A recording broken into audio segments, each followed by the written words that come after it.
Subscribe this channel for new videos and don't forget to click the bell icon.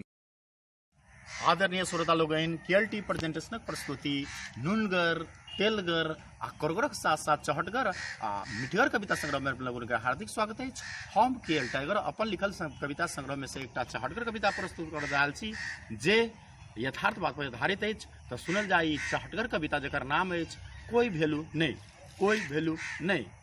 खेल में चेस के आ संसार में हमर देश के आ नेपाल में मधेश के कोई वैल्यू नहीं। चांदी के हार के चांदी चौक बाजार के आ जनकपुर में कलाकार के कोई वैल्यू नहीं। खीरा के चोर के इंडिया में भिठा मोड़ के आ जनकपुर जलेश्वर रोड के कोई वैल्यू नहीं। हाथ के लकीरों के बिना अंक के जीरो के आ मैथिली फिल्म हीरो के कोई वैल्यू नहीं। नेपाल में शिक्षा के आ जनकपुर में परीक्षा के आ गरीबक इच्छा के कोई वैल्यू नहीं, कोई वैल्यू। धन्यवाद।